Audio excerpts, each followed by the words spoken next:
What happened with Bo? It's a very interesting microscope that we live under. Bo has had so many experiences in his life, but MMA is different than wrestling. And I don't mean just the scoring and the skills, obviously, right? Captain Obvious over here. I'm not talking about that. I'm talking about, I have one resentment in MMA. Only one. And it was that we only got to do it 3 times a year. I was used in wrestling to having 4 and 5 matches in a day, and that was every Saturday. Generally speaking, we would have a dual meet on Thursday, and then there would be a tournament on Saturday. So you get 4 or 5 matches on Saturday, plus you get that dual meet. Then nobody counts because you only got to take on one guy in a night. It was easy. The same as MMA. One guy in a night is easy. And I only get 3 a year. But there's another side to it. If you lose in a wrestling match, and Bo didn't have this happen very often, but I'm sharing with you, if you lose in a wrestling match, there is no sit around and be depressed and see what social media says. 40 minutes later, the consolation bracket is up. So if you get beat, there is no down in the dumps, go back, hear people say, pick myself up, dust myself off, and get back in the gym and roll the sleeves up and get back to work. There is none of that. You're already up. So you recover quickly. And your mind is only as good as your last match. You're just thinking about your last match.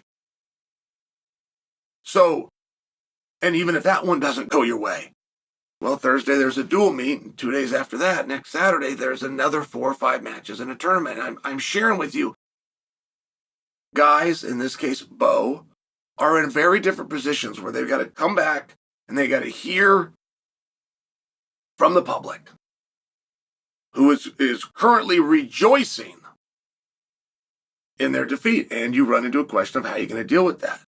Maybe real easily. Maybe you look at it and it doesn't do anything to you. That would be an act.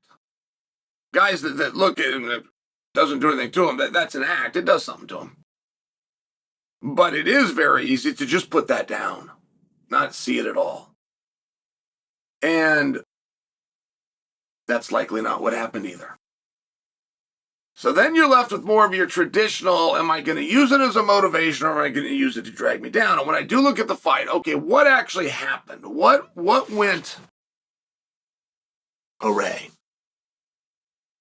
I could guess. But my guess would go something like this.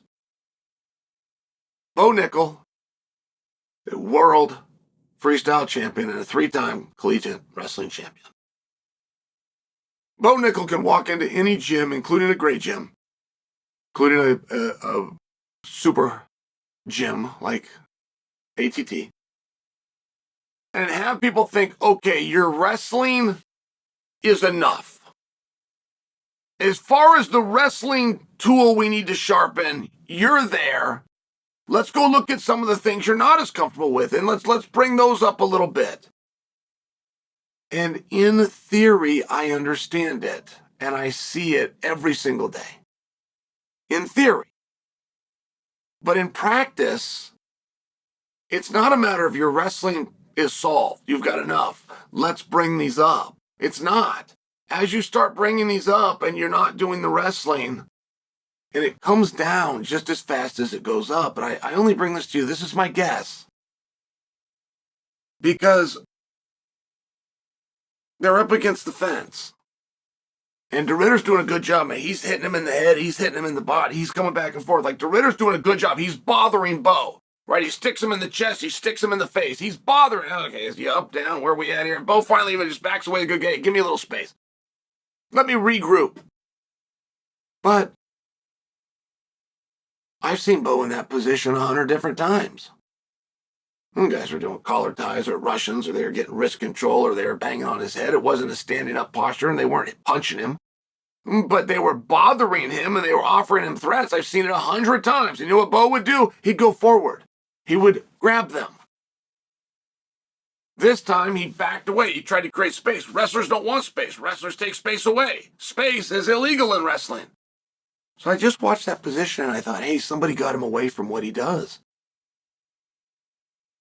The absolute best way to make an Olympic team in wrestling is to do a college wrestling workout and then stick around 15 or 20 minutes after practice and do parterre. This is the single greatest training you'll find anywhere in the world. And it's a formula that works 100% of the time. It's why you can see these collegiate guys step in and dominate the freestyle guys. Freestyle is easy, but it's not easy because the style's easy. It's easy because the coaches and the training worldwide have made it easy. I mean, they got on this thing like one got a hard-on for it, followed by a guy who wanted to have a bigger hard-on for. Do less. You train too hard. Rest your body. This became a belief. Get out of here. And you can do practice in 2 hours, and I'll do it in 1 hour and 45. Well, I'll do it in 1 hour and 35. Well, then I'm better than all of you because I'll do it in 1 hour and 20. Like, worldwide freestyle just started getting easier and easier and easier. And so then you get in there with a collegiate guy, it doesn't work. And I only bring that to you. I don't know what Bo's training looks like. I can just tell you, best way to make an Olympic team, do a college workout, hang out for 15 to 20 minutes in the parterre. That is the absolute best format ever created. Ever. But you're not far off from MMA. You still got to do that college workout. Specifically college. The open, the senior guys, they started 20 years ago, they don't work hard enough. You can't go do a freestyle workout anymore. They've killed freestyle. The only ones that can save freestyle, even in this country, which is top in freestyle, is the guys that are doing collegiate. Your to-be college guys or your current college guys. All right, I've made my point. But my guess would be that Bo is doing a lot of jiu-jitsu. That he's punching a lot of mitts. That would be my guess. But that's not what he did in college. He didn't punch a bunch of mitts. And he didn't lay on his back. He had an emphasis and an urgency. Get on top of that man against his will and keep him there against his will every single day. There are no mitts in the octagon. Something to keep in mind. There's no jump ropes. There's no speed bags.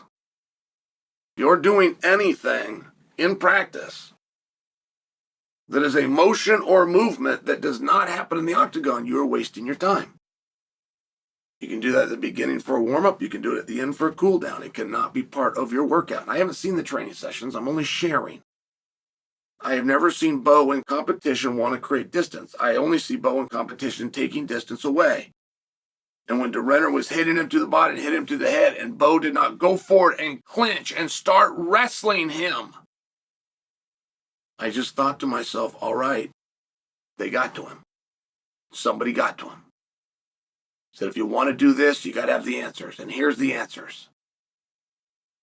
The answer is with a punch, and it's an elbow, and the answer is with you move your hips and grab his arm. And since Bo was 15 years old, there's been times in battle that he realizes, I need to grab this guy and throw him down. Nothing else. Nothing pretty, nothing technical, nothing set up. Grab a guy and throw him down. And in all of the times over all of the years that Bo grabbed a guy and threw him down, good things happened. It's something to consider.